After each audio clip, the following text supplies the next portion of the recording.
තෙරුවන් සරණයි ශ්‍රද්ධාවන්ත පින්වත් ඔබ සියලු දෙනාට. පින්වත්නි, අප ගෞතම බුදු පියාණන් වහන්සේ විසින් 45 වසක් මුළුල්ලෙහි දේශනා කළ 84000ක ධර්මස්කන්ධය සමහිත සුව පිණිස මුළු ලොවටම බෙදා හරින බෞද්ධ නාලිකාවේ කුරුණෑගල මධ්‍යස්ථානයේ මගින් ඔබ වෙත ගෙන එන මේ උතුම් සදහම් දේශනාව මෙලෙසින් ආරම්භ කිරීමටයි මේ සූදානම් වන්නේ. පින්වත්නි, මේ උතුම් සදහම් දේශනාව පැවැත්වීම සඳහා අප සිදු කළ ගෞරවනීය ආරාධනාව පිළිගෙන මේ උතුම් සදහම් මණ්ඩපය වෙත වැඩම කොට වදාළ පූජනීය කොච්චිකඩේ සීලඛන්ද පින්වත් ස්වාමින් වහන්සේව අප සියලු දෙනාම එක්ව සාදු නහඳ පවත්වා වන්දනා කරමු. සාදු සාදු සාදු. පින්වත්නි, මේ උතුම් සදහම් දේශනාව මෙලෙසින් ඔබ වෙත ගෙන එන්නට සිය පින්බර දායකත්වය ලබා දෙන්නට යෙදෙන්නේ කුරුණෑගල රේග්ලන් වත්ත ලිපිනේ පදිංචි නිව් සිසිර ඔටෝමාට් අධිපති සිසිර සේනාරත්න මහතා, චන්ද්‍රාංගනී සෝමලතා මහත්මිය, නිමේෂා මදුෂානී, කෞෂාන් රශ්මින්ද යන දූදරු පිරිස විසින් එසේනම් ඔබ අප කෙරෙහි මෙත් සිතින් මේ උතුම් සදහම් දේශනාව පවත්වන්නට ගෞරවනීය දේශකයාණන් වහන්සේට নমස්කාර පූර්වකව ආරාධනා කර සිටිමු. අවසරයි ස්වාමීන් වහන්ස. සාදු සාදු සාදු. සමන්ත චක්කවාලේසු අත්‍රා ගච්ඡන්තු දේවතා සද්ධම්මං මුනි රාජස්ස සුනන්තු සග්ග මොක්ඛදං ධම්මස්සවන කාලෝ අයං බදන්තා ධම්මස්සවන කාලෝ අයං බදන්තා ධම්මස්සවන කාලෝ අයං බදන්තා. නමෝ තස්ස භගවතු අරහතු සම්මා සම්බුද්දස්ස. සාදු සාදු සාදු. ශ්‍රද්ධාවන්ත වාසනාවන්ත පින්වතුනි,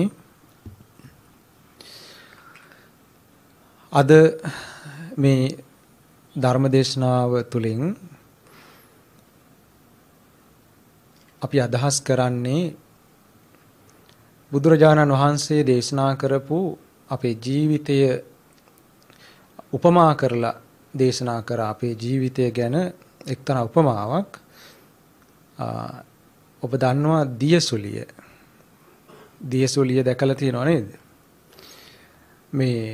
මේ දියසුලිය තමයි අද ධර්ම දේශනාවේ මාතෘකාව. දියසුලිය ගැන තමයි අද කතා කරන්නේ. මොකද්ද මේ දියසුලියේ තියෙන වැදගත්කම? අපේ ජීවිතය දියසුලියක් වෙන්නේ කොහොමද කියලා. බුද්ධ දේශනාවල තියෙනවා මේ වට්ට කියන වචනේ. සමහර තැන්වල බුදුරජාණන් වහන්සේ දේශනා කරනවා මේ ද්වාදස වට්ටම් කියලා. ඒ කියන්නේ මේ ඇස, කන, නාසය, දිව, කය, මනස සුලි 6ක් කියලා දේශනා කරලා තියෙනවා. ඒ වගේම බාහිර රූප, ශබ්ද, ගන්ධ, සුවඳ, රස, පහස, අරමුණු. ඒවා බාහිර තව සුලි 6ක්. ජීවිතය කියන්නේ දියසුලි 12ක්. අහලා තියෙනවද? නෑනේ. බොහොම හොඳයි. කෙනෙක් ඉන්න. ජීවිතය දියසුලියක්. දියසුලිය 12ක් ඇරයටත් බුදුරජාණන් වහන්සේ දේශනා කරලා තියෙනවා. ආනන්ද ස්වාමීන් වහන්සේට එක්තරා අවස්ථාවකදී උන්වහන්සේ දේශනා කරනවා අර ටිකක් දිග ගාථාවක්. එතන අවශ්‍ය කොටස මම කියන්නම්. එතන කියනවා උන්වහන්සේ වට්ටං වට්ටති ඉත්තත්තම් පඤ්ඤාපනාය යදිදං නාම රූපං සහ විඥානේන කියලා. අපේ මේ පැවැත්ම ගැන එතන උන්වහන්සේ දේශනා කරන්නේ. එතනත් මේ වට්ට කියන වචනේ සඳහන් වෙනවා. වට්ටං වට්ටති. දැන් දියසුලිය කැරකෙන ස්වභාවයෙන් යුක්තයි. වට්ට කියන්නේ සුලිය නම් එතකොට වට්ටති. ඒක කැරකෙනවා. නිකන් නෑ. වට්ටං වට්ටති ඉත්තත්තං පඤ්ඤාපනාය. ඉත්තත්ත කියලා කිව්වේ දැන් මේ තැනැත්තෙක්. අපි තැනැත්තා කියලා කියනව නේද? තැන ඇත්තා, තැනැත්තා. එතකොට මේ අපි මෙතන මේ බුලත් මෙතන මේ මේස උඩ තැනැත්තෙක් ඉන්නවා කියන්නේ නෑනේ. මෙතන තැනැත්තෙක් පේන්නේ නෑ.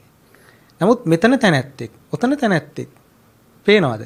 තැනැත්තෙක් ඉන්නවා. ඉත්තත්. එතකොට මේ මෙතන කියලා තැනක් පෙන්වන්න පුළුවන් මේ ජීවිතයක් කියන එක බුදුරජාණන් වහන්සේ අදහස් කරේ. මේ ඉත්තත්තම් පඤ්ඤාපනාය. යදිදන් නාම රූපං සහ විඥානේන. මේ නාම රූපය විඥානය සහිතව කැරකෙන තාක් රවුමට චක්‍රාකාර විදියට වට්ටම් වට්ටති. මේ විඥානයේ නාම රූපය සහිතව විඥානය එකතැන කැරකෙනවා.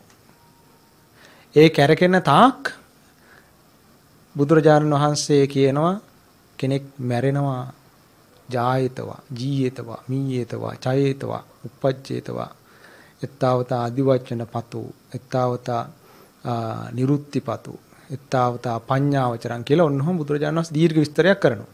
එතකොට මේ කෙනෙක් උපදිනවා කියන එක කතා කරන්නේත් නාම රූප දෙක අතරේ. සුලිය ඇතුලේ.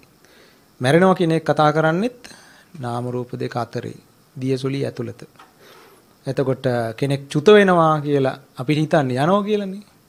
යනවා කියලා කතා කරනවා. ඒ සම්මුති කතාවේ. නමුත් යථාර්ථය තුළ එක තැනම තමයි වෙන්නේ. මොකද සිත මොහොතක්වත් ඉදිරියට පස්සට යන්නේ නැහැ. විඥානයේ භවයෙන් භවයට ගමන් කරනවා කියන එක මිත්‍යා දෘෂ්ටියක් කියලා සාති භික්ෂුවට බුදුරජාණන් වහන්සේ දොස් නැගුවා.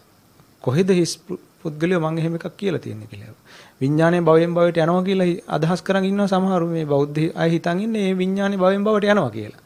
ඒක මිත්‍යා දෘෂ්ටියක්. නෑ එක තැන. එක තැන ඇති වෙන නැති වෙන සිතේ තමයි මුළු සමස්ත විශ්වයම මුළු සසරම පෙන්눔 කරන්නේ. එතකොට අන්නේ මේක ගැඹුරු යථාර්ථයක්. එතකොට ඒ ප්‍රඥාව ඊට පස්සේ මේ කතාබහ ව්‍යවහාරයේ හැම එකක්ම මේ නාම රූප දෙක කියන සුලිය අතරමයි කියන එක උන්වහන්සේ කියලා තියෙනවා. ඒතර මේ ඒවා ගැන විස්තරයක් කරන්න නෙමෙයි අදහස් කරන්නේ. සාමාන්‍යයෙන් අපිට ටිකක් ගොඩක් ගැඹුරට යන්නේ නැතුව ටිකක් මේක තේරෙන මට්ටමින් ජීවිතය පිළිබඳ පොඩ්ඩක් වෙනත් කෝණයකින් බලන්න මේ ඉගෙන ගන්න ඕන අපි.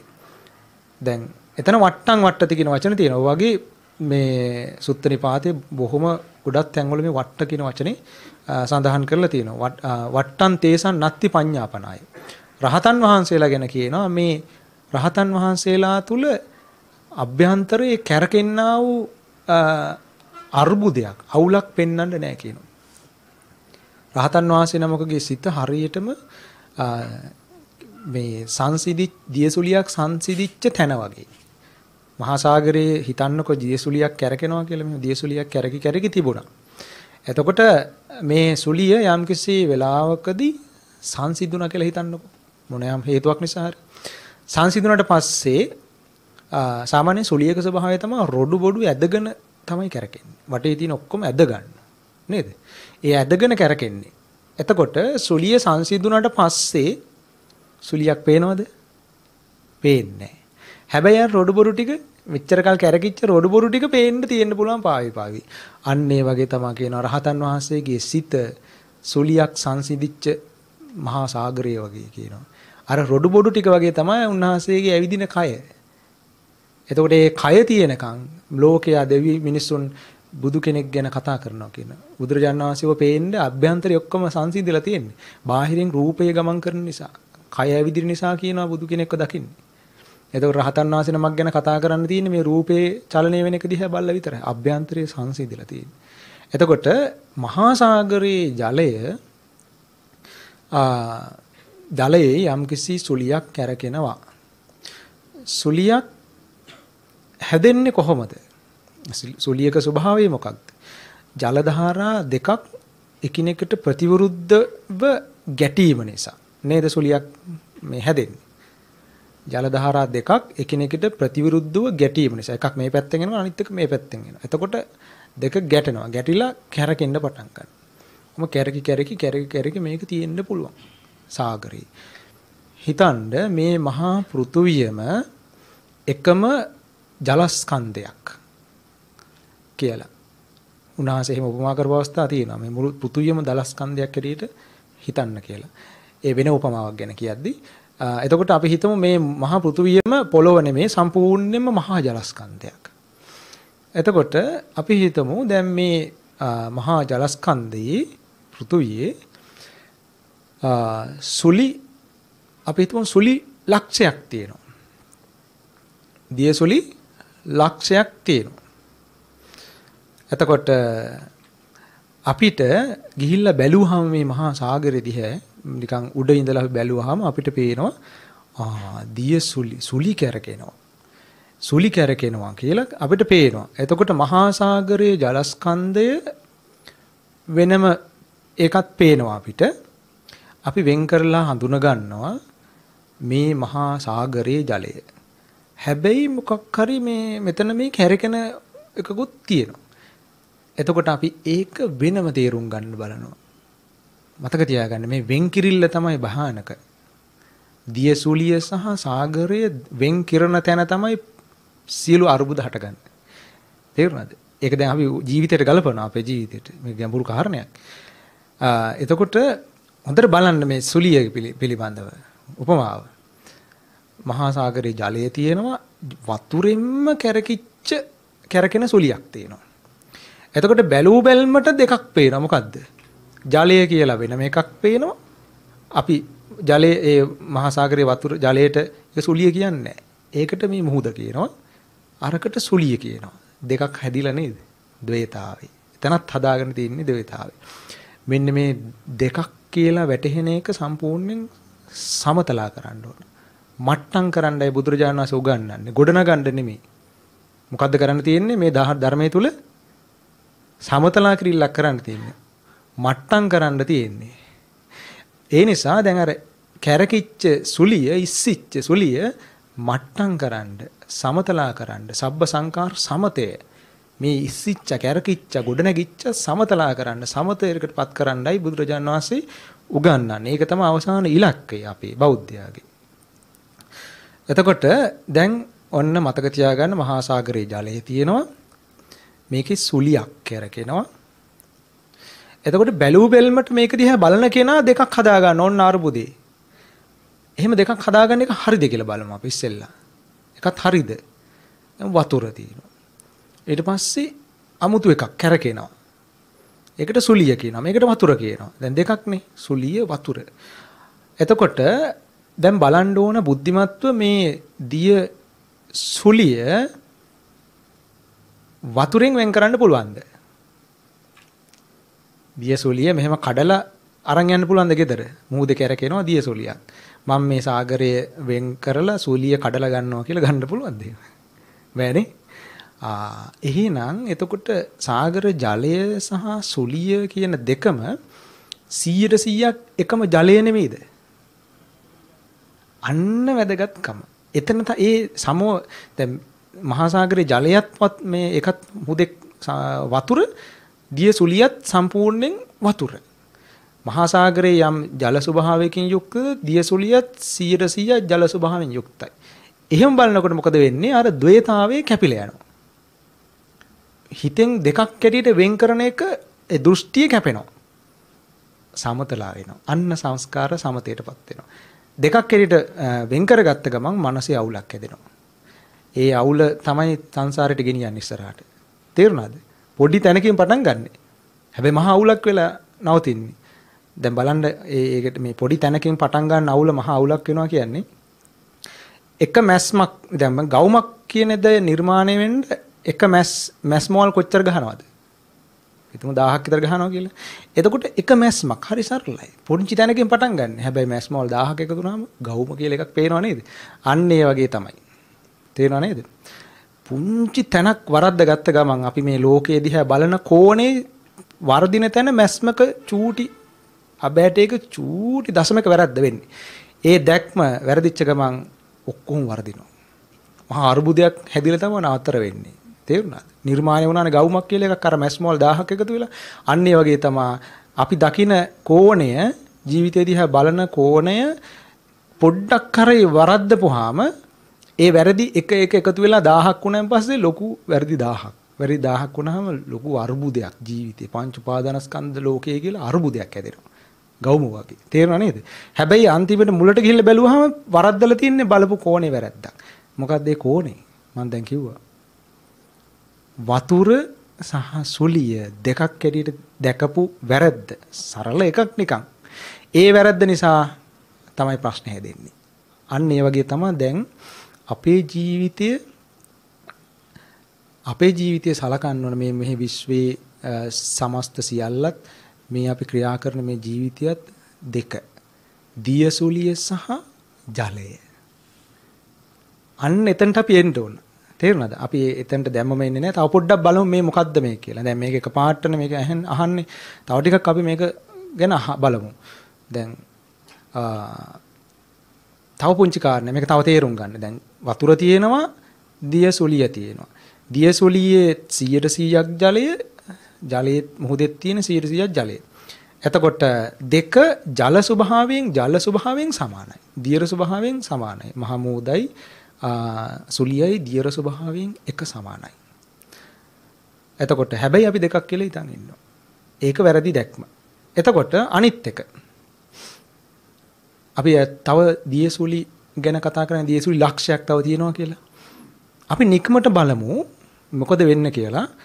ඈත තියෙන දියසුලියක් ටික ටික කැරකි ලං වෙලා අපි පුළුවන් අපි හිතමු ඇද ගන්න පුළුවන් කියලා අපි මොකක් හරි ක්‍රමයකට ඒක ගේන්න පුළුවන්. හිතමු ගෙනල්ලා එක සුලියක් කැරකෙනවා. ඒ සුලියට මේක හාමු කරනවා. මේකට ඈඳනවා. එක සුලියක් ගෙනල්ලා මේකට බස්සනවා. දැන් මොකද වෙන්නේ? මුකුත් වෙනවද? මුකුත් වෙනවා කියලා හිතුවොත් ඒක වැරදි. මුකුත් වෙන්නේ නැහැ. ඇයි? දැන් අපිට දියසුලි 1000ක් ලක්ෂයක් පෙවුනනේ. එතන අපි කියන්නේ දියසුලි ගණන් කරගෙන තියන් ඉන්නවා. 1 2 3 4 5 6 7 දියසුලි ලක්ෂයක්. ඕන නමුත් දාන්න පුළුවන්. දැන් වෛරස් එකක් ආව කොරෝනා කියලා දැම්මේ. ඉස්සෙල්ලා සාස් කියලා දැම්මා. වෛරස් එකකට දැම්මේ. ඒ වගේ මේ දියසුලිය වලට නම් කරනවා. අරයා මෙයා කියලා. හරිද? ලොකු දියසුලිය, පොඩි දියසුලිය, ඊට පස්සේ කළු පාට දියසුලිය, සුදු පාට දියසුලිය. ඇයි රතු මුහුදක් තියෙන, කළු මුහුද තියෙන, කළු මුහුද කරගෙන කළු දියසුලිය කියනවා. නේද? ඒ වගේ අපි හිතමු මේ දියසුලි ලක්ෂයට නමුත් දාගෙන මේකට ඉන්නවා. එහෙම මේ වෙන් කරගත්තාම මොකද්ද? ලෝකයේ සංකීර්ණ වෙනවා. අපි ඉන්නේ එහෙම බෙදාගෙන වෙන් කරගෙන සංකීර්ණ කරගෙන ඉන්නේ ලෝකේ. මේ සංකීර්ණ කරගත්තාම ජීවිතේ මේ උස්සද කියලා බුදුරජාණන් වහන්සේ වචනයක් යොදනවා. උස්සද කියලා කියන්නේ මේ කෙලෙස් වලින් අපි යම්කිසි ස්වභාවයකට එක එක වටිනාකම් දුන්නට පස්සේ ඒක හිතේ ඉස්සිච්ච අරුබුදයක් වෙනවා. ප්‍රශ්නයක් පංච උපාදානස්කන්ධ ලෝකයක් වෙනවා. අරුබුදයක්. දැන් සුලිය කියලා කියන්නේ දියසුලිය කියලා කියන්නේ ඇත්තටම අනවශ්‍ය එකක්. ඒක විකෘතියක්. ප්‍රകൃතියක්ද විකෘතියක්ද? අවශ්‍යද මහා සාගරයේ දියසුලිය අවශ්‍යද? අවශ්‍ය නැහැනේ. මොකද දැන් දියසුලිය බලන්නේ එයා වෙන් වෙලාම වෙන 아무තු කෙනෙක් හැටියට පෙන්눔 කරන්න. නමුත් ඒ කොච්චර දියසුලිය හැදුනත් ඒවත් ඔක්කොම මහා සාගරයේ ජලයම තමයි. එහෙනම් දියසුලිය කියන්නේ විකෘතියක් නේද? ප්‍රകൃතිය මොකක්ද එතකොට? දියසුලිය සංසිඳිච්ච තැම්පත් ස්වභාවය තමයි ප්‍රകൃති ස්වභාවය. ඒක තමයි යථා ස්වභාවය, තත බව. බුදුරජාණන් වහන්සේලාට තථාගත කියලා කියනවා. තත කියලා කියන්නේ අර සාගරයේ නිශ්චල ස්වභාවය වගේ. එතකොට ආගත ඒ යථා තත්ත්වයට නැවතපත් වෙනවා. මොකද්දපත් වෙන්නේ? දියසුලිය නැවත සංසිඳිලා සාගරයේ තත්ත්වයටපත් වෙනවා. එතකොට මොකද්ද? යථා තත්ත්වයටපත් වුණා කියනවා. අන්න ඒ නිසා තථාගතයන් වහන්සේට තථාගත කියලා කියනවා. මොකද අපේ ජීවිතය මේ අර්බුදයක් හැටියට ක්‍රියාත්මක වෙනවා. රූප, වේදනා, සංඥා, සංස්කාර, විඥාන කියලා අර්බුදයක්. අර්බුදේ පැටලිලා මේක මේ භවයෙන් භවයටත් මහා දුක් ගොඩක්. අර්බුදයක් මේක. පංච උපාස්කන්ධේ මේ බුදුරජාණන් වහන්සේ මේකට අර්බුදයක් කියලා දේශනා කරලා තියෙනවා. අධිකරණයක්, මහා අවුලක් කියලා දේශනා කරලා තියෙනවා. එතකොට එහෙනම් මේ අධිකරණය, මේ මහා ප්‍රශ්නේ අවුල මේක සමදයටපත් කරන්න ඕන. නැවත යථා තත්ත්වයටපත් කරන්නයි තියෙන්නේ. එහෙනම් එතකොට දැන් මම ඉස්සෙල්ලා කිව්ව කාර්යයට ආපහු යන්න. අර දියසුලි ලක්ෂයක් තිබුණට ඒ දියසුලි ලක්ෂය මහා සාගරයෙන් වෙන් කරලා කඩලා ගන්න පුළුවන්ද? ගෙදර ගෙනියන්න පුළුවන්ද? නමුත් කියනවනේ දියසුලි ලක්ෂයක් තියෙනවා කියලා. නේද? ඒක තමයි සම්මුති කතාව. තේරුණාද? සම්මුතියෙන් අපි සාගරය දිහා බලලා දියසුලි 1යි 2යි 3යි 4යි 5යි කියලා ගණන් කරලා කියනවා දියසුලි ලක්ෂයක් තියෙනවා කියලා. ඊට පස්සේ මෙන්න මේ ප්‍රශ්නේ තියෙනවා. එතනම තියෙනවා මේ ප්‍රශ්නේ. දියසුලිය සහ සාගරයේ වතුරයි අතර වෙන්වීමක්. ඒක දෙකක් කියලා හිතන් ඉන්නවා. වැරද්ද තේරුණාද? මම මතක තියාගන්න පස්සෙට අපිට ඕන වෙනවා. මේක අවබෝධ කරගන්න. දියසුලිය සහ ජලය කියන දෙක අතර වෙන් කරලා තේරුම් ගත්ත වැරදි අදහසක් තියෙනවා. ඒක දෙකක් හැටියට. ඒක දෙකක් නෙමෙයි. එක ස්වභාවයක්. එතකොට එක දියසුලියක් අනිත් දියසුලිත් එක්ක සංසන්දනය කරලා ගණන් කරන ස්වභාවයක් අපිට තියෙනවා. 1 2 3 4 කියලා ලක්ෂයක් වන්න දියසුලි තියෙනවා. මේ ගණන් කෙරුවට උඩින් උඩින් ගණන් කරන්න පුළුවන්. සම්මුතියෙන් අපිට එහෙම කියන්න පුළුවන්. ඒ ගණන් කෙරුවට යථාර්ථය මොකක්ද? අර ලක්ෂෙම එකම වතුර නේද? ආන්න. එතකොට යථාර්ථය ටිකක් වෙනස්. උඩින් පේන தત્ත්වය ටිකක් අමුතු විකෘතියක්. රැවටෙනවා. මෝස ධම්මං කියලා බුදුරජාණන් වහන්සේ යොදන වචනයක් මේ මුළු සසරටම මෝස ධම්මං කියලා. මෝස ධම්මං කියලා කියන්නේ බලපු ගමන් පේන්න තියෙන අපි රැවටෙන ස්වභාවයක්. අපිව රවට්ටන එකක්ලු තියෙන්නේ මේ සසරේ. කොහේ බැලුවත් මේ හැම දෙයකින්ම අපිව රවට්ටන ස්වභාවයක් තියෙන්නේ. එතකොට විඥානියත් මායාකාරීනේ. රවට්ටන ස්වභාවයක් තියෙන්නේ. ඉතින් ඒ නිසා උඩින් උඩින් බලන කෙනා ලෝකේ අහුවෙනවා. රැවටෙනවා. ඒ නිසා උන්වහන්සේ කියන්නේ ටිකක් ගැඹුරින් බලන්න. යථාර්ථයට ගිහිල්ලා යථා ස්වභාවයට ගිහිල්ලා බලන්න කියනවා. අන්න එතකොට මෙන්න මේ කරුණු තුන හොඳට මතක තියාගන්න. අපි තාම කතා කරන්නේ මේ දියසුලිය ගැන විතරයි. ඊට පස්සේ අපි ජීවිතය ගැන මේක ජීවිතයට ඈඳලා ගන්නවා. මොකද්ද අපි මේ කතා කරේ? දැන් මහා සාගරයේ ජලය සහ දියසුලිය කියන දෙකක් නෙමෙයි එක ස්වභාවයක්. එතකොට තව ලක්ෂයක් දියසුලි තිබුණත් ඒ දියසුලි ලක්ෂෙම එකිනෙකට වෙන් කරන්න පුළුවන් මේ දේවල් නෙමෙයි. කොටස් වේ දේවල් නෙමෙයි. ඒකක නෙමෙයි. යුනිට් නෙමෙයි. එකම වතුර ස්වභාවයේ සුලි වශයෙන් වෙන් වශයෙන් පේන එකක් විතරයි.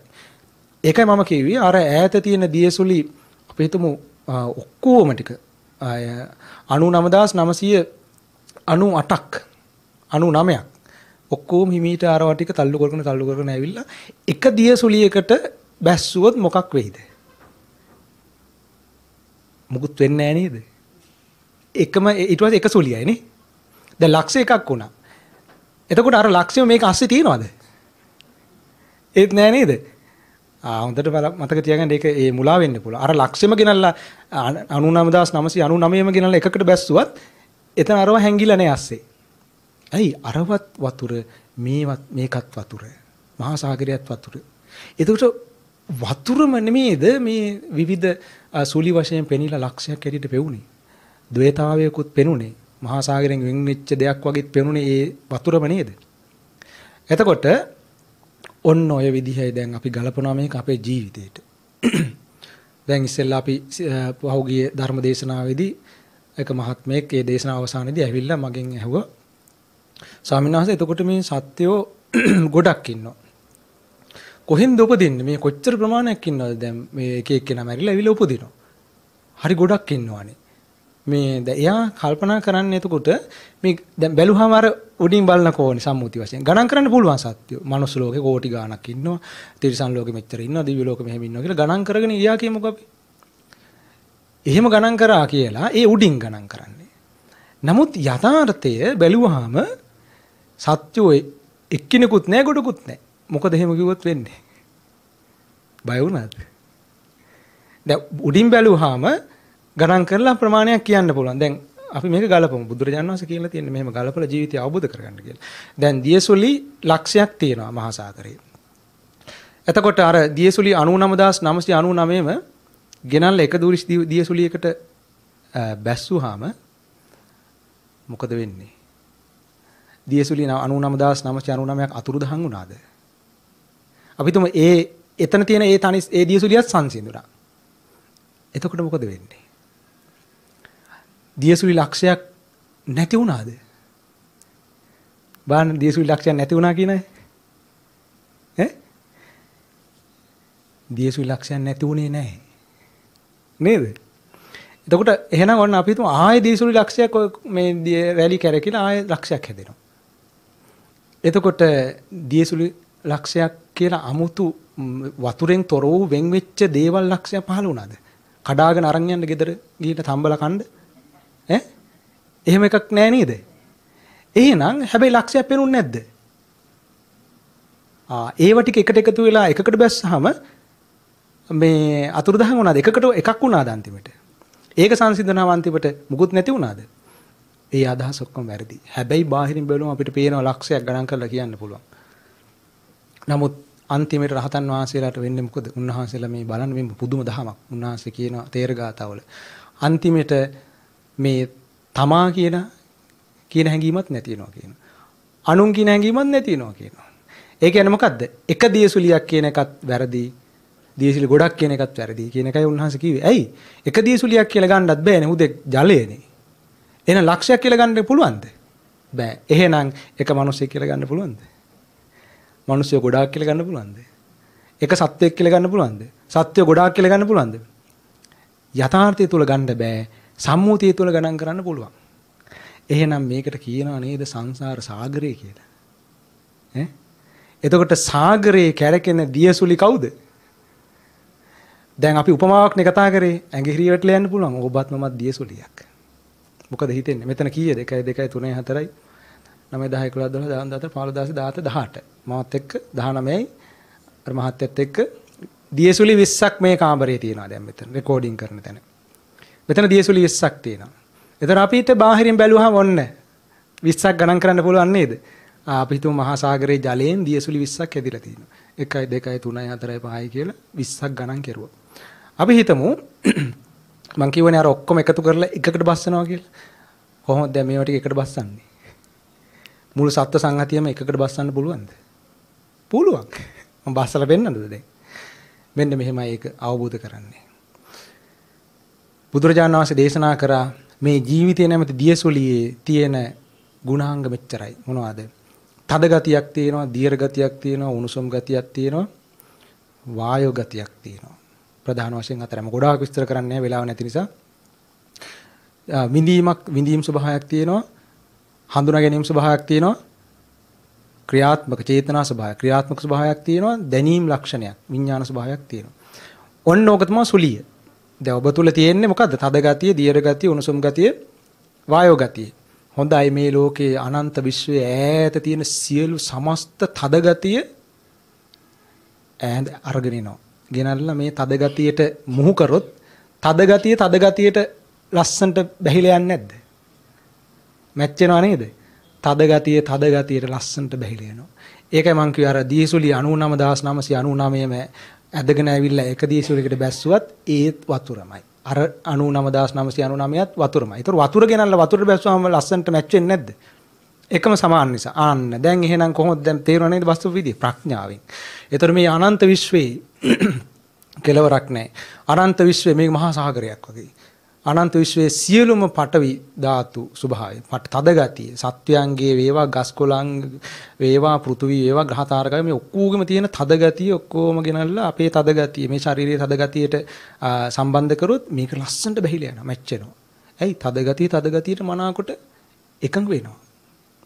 එහෙනම් මේ තද ගතිය හිතනද එක දියසුලියක ජලය වගේ.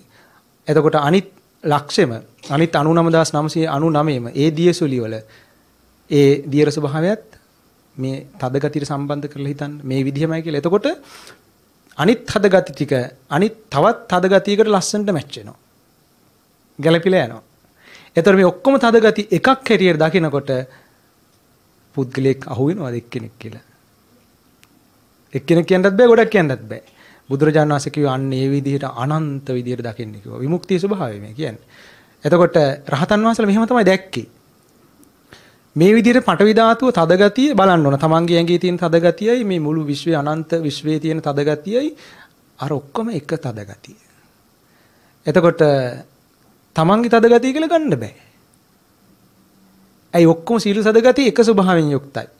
ඇයි දැන් මෙතන තියෙන දියසුලිය තනිකර 100%ක් වතුර. අනිත් දියසුලිය ඔක්කොමත් වතුර. එතකොට කොහොමද වෙන් කරන්නේ? මේ මම දැන් පට්ටනුත් දාගන්නවනේ මේකට. මම ගුරුවරයෙක් කියයි, ඉංජිනේරුවෙක් කියයි, දියසුලියට නම් දාගන්නවා. නේද? හරි මාන්නෙන් ඉන්නේ. නමුත් මොකුත් නැහැ. හිස් වතුර ටික තමයි. එතකොට ඒ වගේ එක එක මේකට දාගත්තට මේ තද ගතිය නම් කරගෙන මම මෙහෙම කෙනෙක් කියලා නිකම් මුළු ඔක්කොම සමස්ත තද ගතියත් එක්ක බලද්දි එකම තද ගතියක්. එතකොට තමා කියලා ගන්නත් බෑ, අනුන් කියලා ගන්නත් බෑ. වෙන් කරන්න බෑ නේද? වෙන් කරන්න බෑ. ඊට පස්සේ දියර ස්වභාවය අපේ ශරීරයේ තියෙනවා. සම්පූර්ණ දියර ස්වභාවයේ මුළු විශ්වයේ ඈත තියෙන ඔක්කොම දියර ස්වභාවයේ එකට මුහු කරොත් මුහු වෙන්නේ නැද්ද? ලස්සන්ට මුහු වෙනවා. වතුරට එකතු වෙනවා වගේ. එහෙම එකතු වෙනවා නම් එතකොට කෝ මගේ මේ දියර ස්වභාවය වෙන් කරන්න පුළුවන් පුද්ගලියෝ. දැන් තේරෙනව නේද? සම්මුතියෙන් එක්කෙනයි දෙන්නයි තුන් දෙනයි කියලා මේ ඇඟවල දිහා බලලා කතා කරාට යථාර්ථයෙන් ප්‍රඥාව තුල වෙන් කරන්න බෑ නේද? ඒකයි රහතන් වහන්සේලා කිව්වේ අන්තිමට තමා කියලා කෙනෙකුත් නෑ අනුන් කියලා කෙනෙකුත් නෑ. හැබැයි යථාර්ථයක් ස්පර්ශ වෙනවා. මොකද්ද ස්පර්ශ වෙන යථාර්ථය? සමස්තයේ තද ගතිය වශයෙන් වැටහෙනවා. ඒ කියන්නේ මහා සාගරයටම දැනෙන්න ගත්තා වගේ වැඩක්. හුදෙක් ජලස්කන්ධය හැටියට රහතන් වහන්සේලා උපමා කරලා තියෙනවා මහා සාගරයට. අනන්තං ගැඹුරුයි අනන්තයි අප්‍රමාණයි. මහා සාගරය බලන්න හැම පැත්තෙම ජලය. අන්න ඒ වගේ ඒක තමයි විමුක්තිය. එතකොට ඒක තමයි අපේ ඉලක්කය. අපි මේ ඔක්කොම කතා කරන ඔක්කොම එතනට යන්න මිසක් වෙන දෙයකට නෙමෙයි. එතකොට දැන් ඊළඟට තියෙන මොනවද? අපේ ශරීරයේ තියෙනවා උණුසුම.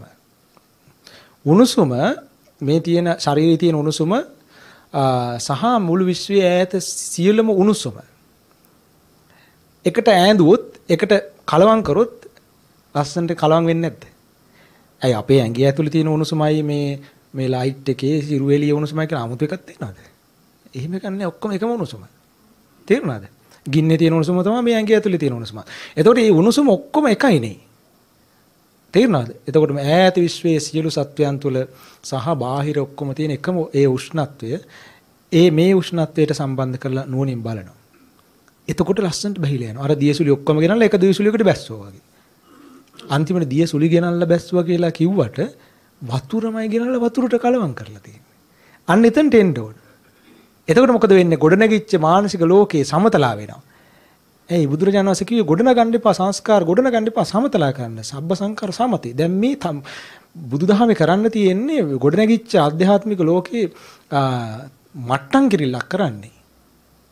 ඔක්කොම තමන්ගේ පට්ටනුත් එක්ක මට්ටම් වෙනවා. දැන් පට්ටම් හදාගන්න යලා තමන් ලොකු කෙනෙක් කියලා පෙන්වන්නේ ඒ පට්ටම් ඔක්කොම මොකද වෙන්නේ? මට්ටම් වෙනවා. ඒ විදිහේ බුදුරජාණන් වහන්සේ ඔක්කොම මට්ටම් කරනවා. අන්න එතකොට තමයි සංස්කාර සමතේකට වෙලා යනවා කියන්නේ. ඒතර ඉංජිනේරුවෙක් කියලා ආමුදු ලොකු කෙනෙක් ඉන්නේ මෙයාත් මට්ටම් වෙලා යනවා මෙතන.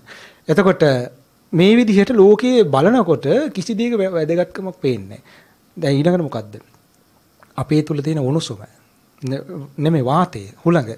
අපි මේ තමන් මේ හුස්ම ගන්නකොට මම හුස්ම ගන්නවා කියලා හිතුවට මේ බාහිර තියෙන හුළඟක් හුස්ම හැටියට අරගෙනනේ. මම මෙහෙම කෙනෙක් කියලා කියන්නේ.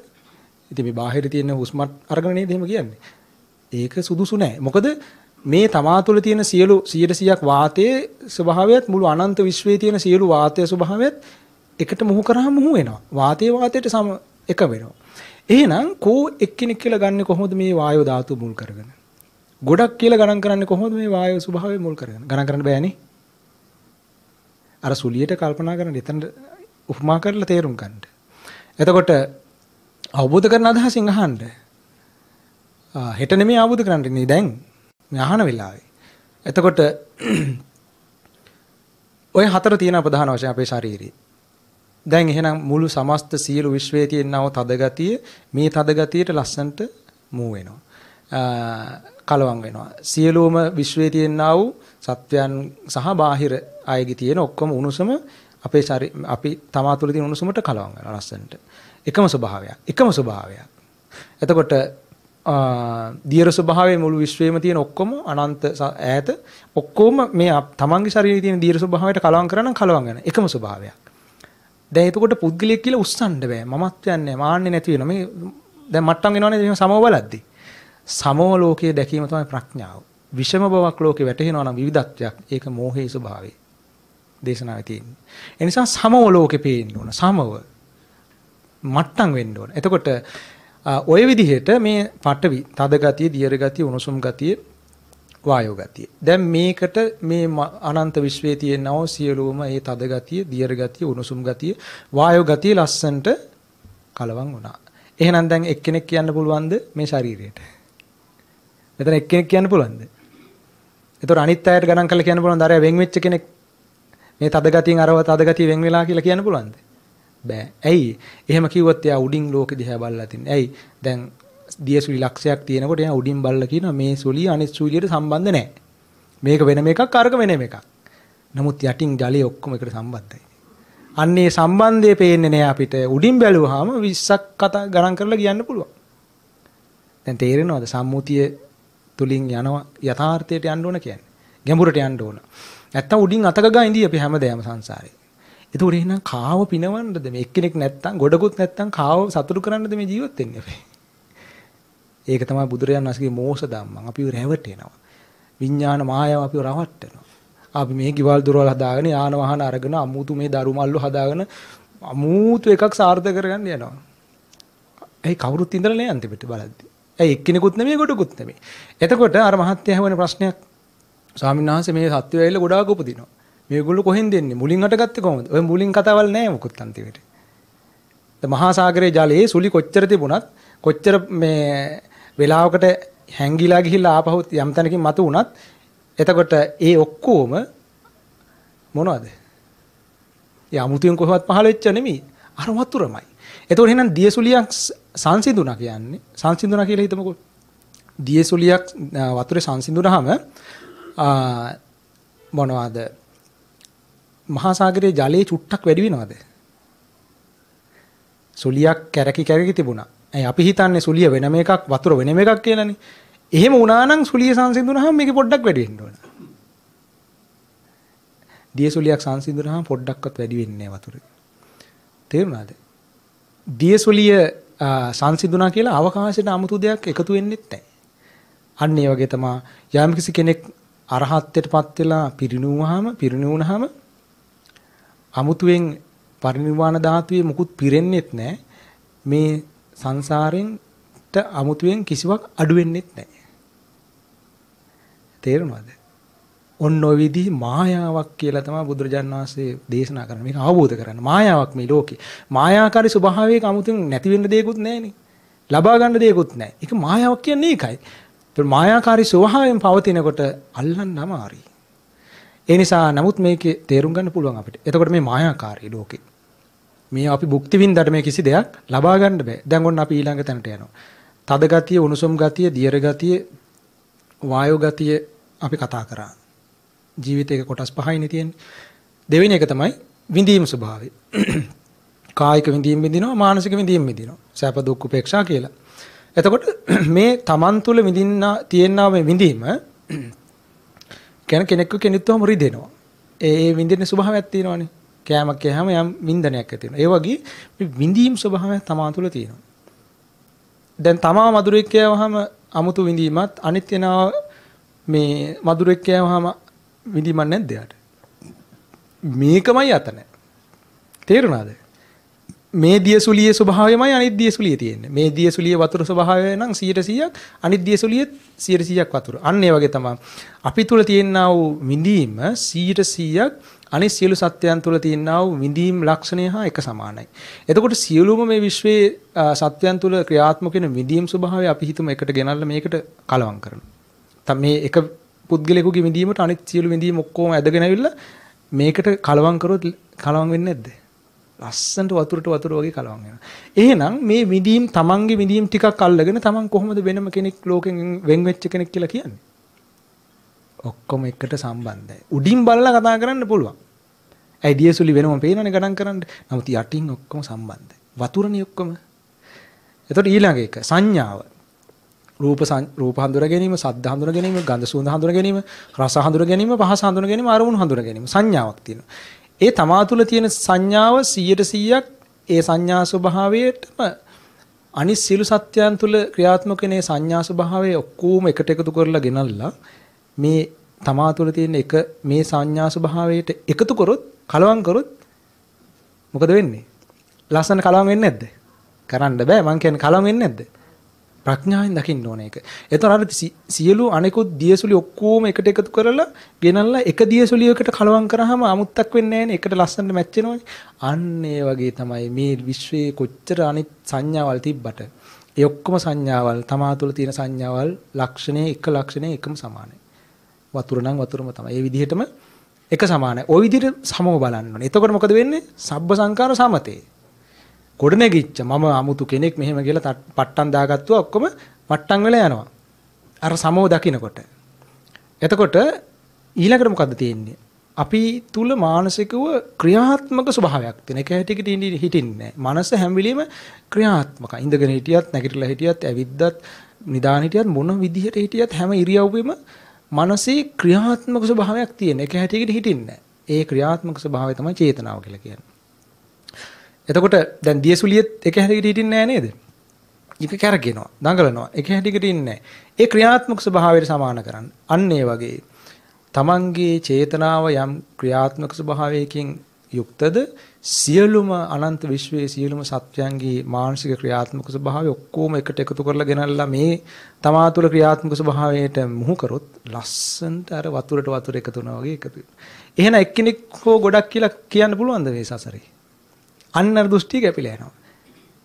අවබෝධයටපත් වෙනවා යා. මොකද හේතුව මේ තමන්ට තමා කියලා වෙනම කෙනෙක් වැටහෙන්නේ නැත්නම් අනුන් කියලා කෙනෙක් වැටහෙන්නේ නැත්නම් කාව පිනවන්නද ජීවත් වෙන්නේ? තේරෙනවද? ඒකයි රහතන් වහන්සේලා හරි සංසිඳලා ඉන්නේ. මුකුත් 아무තෙන් දඟලන්න දෙයක් නැහැ. හරි සංසිඳලා ජීවත් වෙනවා. සතුටින් බොහොම hina වෙලා ඉන්නේ. එතකොට ඒකට හේතුව අර රහස තමයි. සමෝ දකින්නවා සමස්තය. ඊළඟට විඥාන ස්වභාවය. දැන් ඔබ හිතයි මම රහත් කියලා. මම රහත් වෙලා නැහැ. මේ ඒකෙන්ට තමයි යන්න ඕන අපි.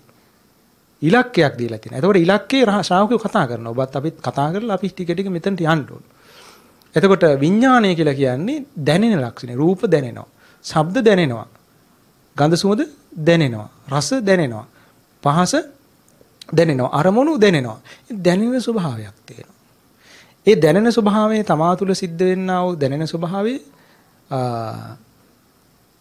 අපි හිතමු සියලුම සත්‍යයන්ගේ ඒ දැනීම් ස්වභාවය ඔක්කොම එකට එකතු කරලා ගෙනල්ලා තමන් තුළ සිද්ධ වෙන ඒ දැනීම් ස්වභාවයට හාමු කරොත් මොකද වෙන්නේ? අර සියලු දියසුලි එක දියසුලියකට කලවම් කරා වගේ ලස්සනට එකට කලවම් වෙනවා. එහෙනම් විඥාන 1000ක් කියලා කතා කරන්න පුළුවන්ද? විඥාන එකක් කියලා කියන්න පුළුවන්ද? බෑ. අන්න ඒ විදිහට එකක් කියන සංඥාවත් දෘෂ්ටියත් අයින් වෙන්න ඕන, ගොඩක් කියන දෘෂ්ටියත් අයින් වෙන්න ඕන. එතකොට ඒක තමයි ද්වේතාවෙන් මිදෙනවා කියන්නේ. අන්ත දෙකෙන් මිදෙනවා. දැන් මේක තේරෙන්නේ නැත්තේ මේ කාරණේ ගැඹුරුයි. මේ අන්ත දෙකෙන් මිදෙනවා කියන කාරණේ මේක හරි සියුම්. මේ ඉලෝලි බතුයි සහ මේ හාල්මැස්සෝ ගැටළු එක හැපි ඉන්නට මේක තේරෙන්නේ නැහැ. ඒත් දැන් මේ ද්වේතාවය කියන කාරණේ මේ කොච්චර ගැඹුරුද කියලා තේරෙනවද? මේ විදිහට දකින කෙනාට හාල්මැස්සගේ 아무තු දෙයක් පේන්නේ නැහැ. එලෝලු කෑල්ලේ 아무තු එකක් පේන්නේ නැහැ. සමහරු හිතාගෙන ඉන්නවනේ මේ එලෝලි බතුයි කියම නිවනට කෙටිම මග කියලා. එහෙනම් බුදුරජාණන් වහන්සේ කියන්නේ පේ හාල්මැස්සෙක් මමට කියලා තියෙනවා කෙලින්ම ඇවිල්ලා සමහරු මේ මස් කන අයව මරන්න තරම් දරහලු. ඉතින් මොකක්ද එලෝලි බතුයි කණේගේ තීරුම? එතකොට ඒ දෘෂ්ටිගත වෙලා. එතකොට දැන් මේ කියන ද්වේතාවය බලන්න සත්‍යෝ එක්කෙනෙක් හෝ ගොඩක් කියන කතාව නැහැ. ඒක තේරෙන්න නම් මොන කෝණයෙන්ද දකින්නේ? දැන් මෙහෙම නෑ කිව්වට කෙනෙක් හිතන්න පුළුවන් මේ මොකක්ද දේවිකාරය කියලා. නමුත් බුද්ධ දේශනා ආශ්‍රයෙන් මේ වට්ට කියන වචනේ දියසුලියක් ආකාරයට මේ ජීවිතේ ක්‍රියාත්මක වෙනවා මේක දකින්න මහණෙනි කියලා කිව්වහම අපි මේක බලන්න ඕන. මේක සමතේකටපත් කරන්න මේ සුලිය සංසිඳවන්න. දැන් බලන්න දැන් දියසුලියක් කියන එක අපිට හොඳට තේරෙනවා අපේ ජීවිතේ. දැන් රහතන් වහන්සේ නමක් පිරිනුවම් පෑවට පස්සේ ආයේ මේ වගේ මේ මොනවාද බඹයක් පමණ ශරීරය කොහෙවත් ඉස්සිලා එනවද? ඉතින් දියසුලිය සංසිඳන කියවහම බලන්න පිරිනිවුණා කියන්නේ ආ දියසුලිය සංසිඳනවා වගේ. කොහෙවත් ආයේ දියසුලියක් මතුවෙන්නේ නැහැ. දැන් අපි මැරුණ ගමන් ආයේ කොහේ හරි පැන නගිනවනේ. දැන් සමහරවිට දියසුලිය මෙහෙම කැරකිලා මෙහෙම යටින් ගිහලා ආයේ තව තැනකින් මතුවෙනවා. තේරුණාද? ඒතර යට ගියාම නැති වුණා වගේ හිතෙනවා. ඒ වගේ තමයි මැරුණා වගේ. නමුත් යටින් ගිහලා කැරකිලා ආයේ තව තැනකින් එනවා. රහතන් වහන්සේගේ එහෙම වෙන්නේ නැහැ. සංසිඳනවා එතනම. සංසිඳන පස්සේ ආයේ කොහෙවත් අටගන්නේ නැහැ. එහෙම නෑනේ අපි මැරෙන මේ ආකාරයට කොහේ හරි ගිහලා තව තැනකින් ඩුක් ගාලා නේද එනවා. ඒ අරුබුදේ මේ දියසුලිය නවත්තලා නෑ අපි තාම. මේක තව අපි කරකවනවා. නේද? තව කරකවනවා මිසක් මේක අනිත් පැත්ත හරවන්නේ නෑ. අනිත් පැත්ත හරවනවා කියන්නේ අපි දකින ක්‍රමයේ වෙනස් කරන්න ඕන. මෙච්චර කල් සංසාරේ බලපු විදිහේ වැරදි නම් ඒ වැරදි කෝණේ හරි ගැස්සුවාම ඒකයි මම කිව්වේ එක මැස්මක් නිවැරදි කරගත්තොත්. කෝණේ අපි බලන ලෝකෙ දිහා බලන දෘෂ්ටි කෝණය එක තැනක හරියට වෙනස් කරොත් හරි පැත්තට ඒ කියන්නේ අපි හිතමු මේ ගවුමක් මහලා තියෙනවා. ගොඩ නැගිච්ච දේ. මේ ගවුම අපිට නැති කරන්න ඕන. එක මැස්මක් කපලා නූල ඇද්ද ගමන් ගවුම ඉවරයි. තේරුණාද? ඊට පස්සේ ගවුමක් කියන්නේ ඒක රෙදි කෑල්ල. අන්න ඒ වගේ තමයි අපි හරියට මේ ද්වේතාවයේ තේරුම් අරගෙන එක්කෙනෙක් හෝ ගොඩක් කියන සංඥාව ප්‍රඥාවෙන් කපලා දාන්න ඕන. යම් කිසි කෝණයක් ඔස්සේ බලලා ඒ කපලා දැම්මහම එක්කෙනෙක් හෝ ගොඩක් කියන කතාව නෑ. ඒ සිද්ධිය වෙනවත් එක්කම යාගේ මහා පරිවර්තනයක් වෙනවා. මොකද්ද?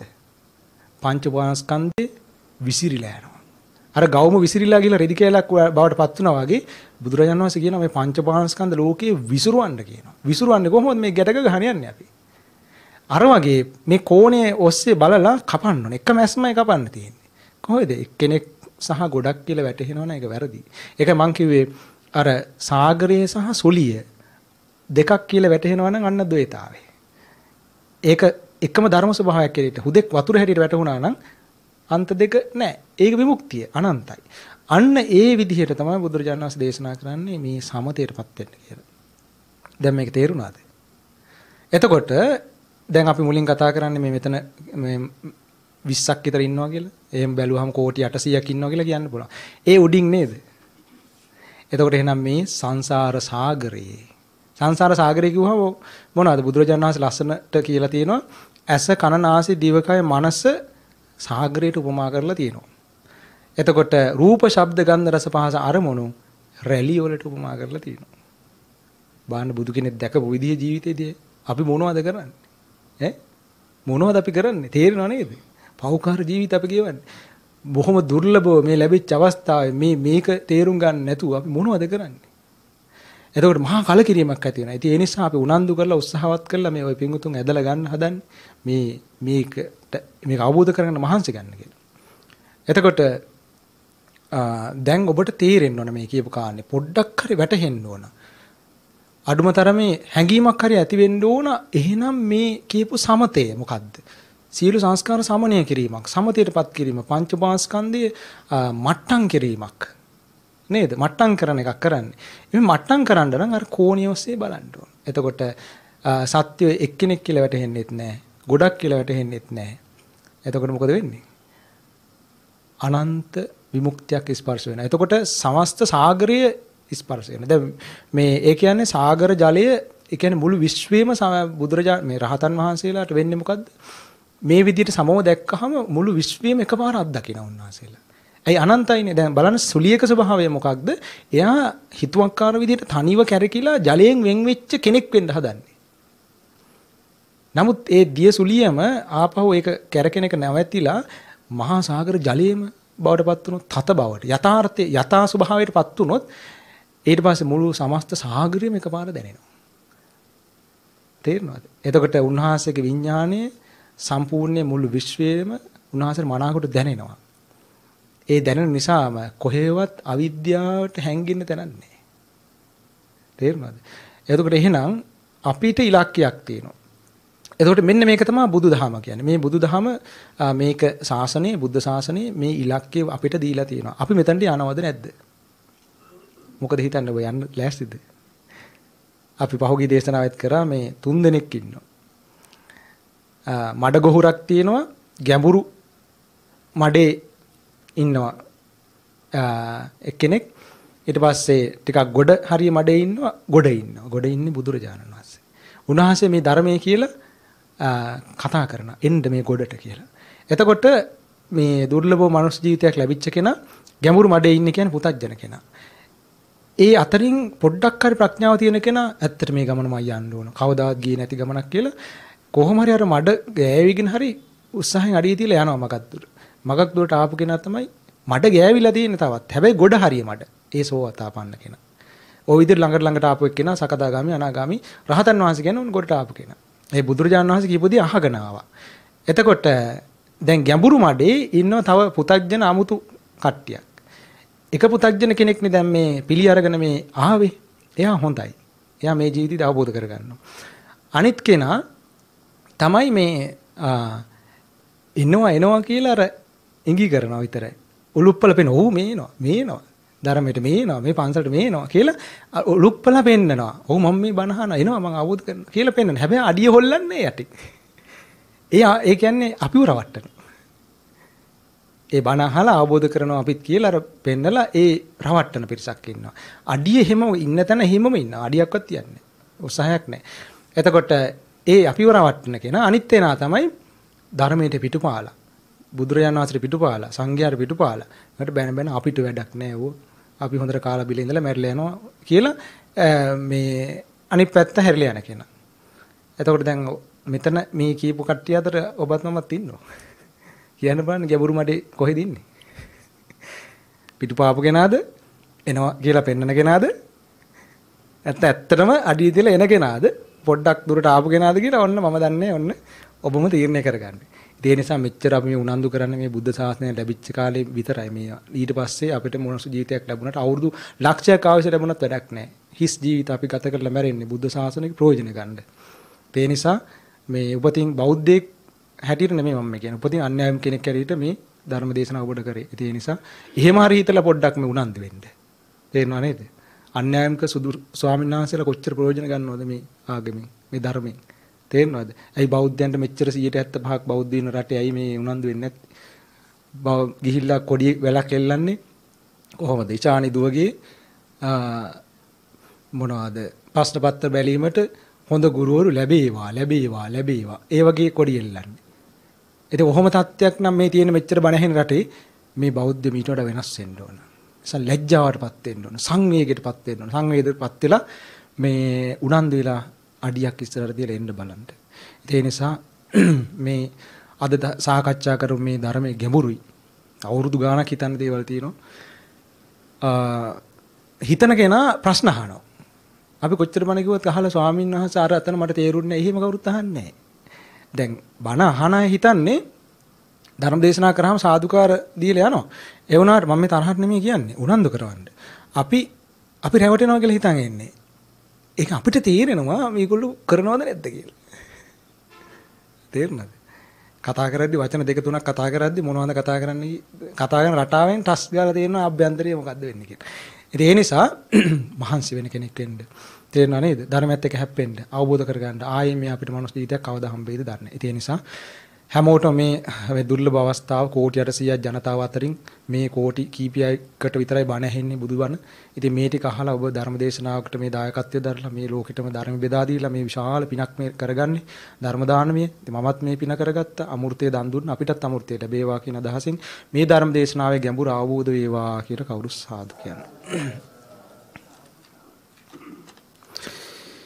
අද මේ උතුම් ධර්ම දේශනාවට දායකත්වයේ දරන්නේ කුරුණෑගල රෙග්ලන් වත්ත පදිංචි නිව් සිසිර ඔටෝ මාර්ට් අධිපති සිසිර සේනාරත්න චන්ද්‍රාංගනී සෝමලතා නිමේෂා මදුෂානි කෞෂාන් රශ්මින්ද ඇතුළු දූදරු ඥාති පිරිස විසින් කියලා සඳහන් කරනවා. පුණ්‍යානුමෝදනාව මීට වසරකට පෙර මියගිය මාතලේ කැන්දගොල්ල පල්ලේ පොළ පදිංචි වී සිටි AG සුගත දාස පියාණන් සහ මීට මාස එකහමාරකට පෙර මියගිය මාතලේ රත්තොට නිකලොය පදිංචි වී සිටි PG කරුණාරත්න ඥාති සහෝදරයාට පින් අනුමෝදන් කරනවා. ඒ වගේම වාරියපොළ රඹාවැව පදිංචිව සිට මියගිය සයිමන් සිඤ්ඤෝ පියාණන් සහ රොසලින් නෝනා මෑණියන්ද HA Somaratne HA Tilakaratne HA Premaratne යන සහෝදරයන්ටද මේ පින් අනුමෝදන් වේවා කියලා සඳහන් කරනවා. අධ්‍යාපනය ලබන දරුවන්ට සෙත් පැතීම ඒ වගේම රටදය වෙනුවෙන් දීපිදු රණවිරුවන්ට සෙත් ප්‍රාර්ථනා කරනවා. බෞද්ධ මාධ්‍ය ජාලයේ නිර්මාතෘ අපවත් විවදාල කුසල ධම්ම හිමිපාණන් වහන්සේට පින් අනුමෝදන් කරනවා. ඒ වගේම සජීවත්ව සිටින මෑණියන් වන PG බේබි නෝනා මාතාවට නිදුක් නිරෝගී සුවපත් භාවය ප්‍රාර්ථනා කරනවා. ඉතින් මේ විදිහට මේ පින්වතුන් අදහස් කළ පරිදි ප්‍රාර්ථනා කළ පරිදි ඒ සියලුම සිතුම් පැතුම් මේ පිනේ ආනුභාවයෙන් ඉෂ්ට සිද්ධ වේවා කියලා කවුරු සාදුකාරයක් පවත්වන්න. අපි දෙවියන්ටත් පින් අනුමෝදන් කරමු.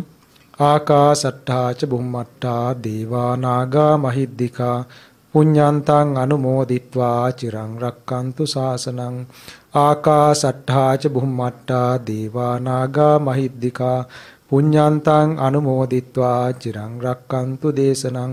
ආකාසට්ඨා ච බුම්මට්ඨා දීවා නාග මහිද්దికා පුඤ්ඤාන්තං අනුමෝදිත්වා චිරං රක්칸තු මම් පරන්ති ඉදම්මේ ඥාතිනං හෝතු සුඛිතා හොන්තු ඥාතයෝ ඉදම්මේ ඥාතිනං හෝතු සුඛිතා හොන්තු ඥාතයෝ ඉදම්මේ ඥාතිනං හෝතු සුඛිතා හොන්තු ඥාතයෝ. හොඳයි එහෙනම් සියලු දෙනාටම තෙරුවන් සරණයි. සාදු සාදු සාදු. පින්වත්නි, ඔබ අප කෙරෙහි මෙත් සිතින් මේ උතුම් සදහම් දේශනාව පවත්වා වදාළ පූජනීය කොච්චිකඩේ සීලකන්ද පින්වත් ස්වාමින් වහන්සේට නිදුක් නිරෝගී චිරජීවනයත් උන්වහන්සේ ප්‍රාර්ථනීය බෝධියකින් ඒ උතුම් චතුරාර්ය සත්‍ය ධර්ම අවබෝධය පිණිසත් අප විසින් රැස් කර ගන්නට යෙදුණු සියලු කුසල් උන්වහන්සේට සාදු නහඳ පවත්වා අනුමෝදන් කරමු. සාදු සාදු සාදු. පින්වත්නි, ඒත් සමගින් බෞද්ධ නාලිකාවේ කුරුණෑගල මධ්‍යස්ථානයේ මගින් ඔබ වෙතගෙන මේ උතුම් සදහම් දේශනාව මෙලෙසින් නිමාවට පත්වනවා. ධර්ම ශ්‍රවණය කළ ඔබ සියලු දෙනාට මේ ගෞතම බුදු සසුනේදීම ඒ උතුම් චතුරාර්ය සත්‍ය ධර්මය අවබෝධ වේවා. තෙරුවන් සරණයි.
සම්පත් මට ලැබේ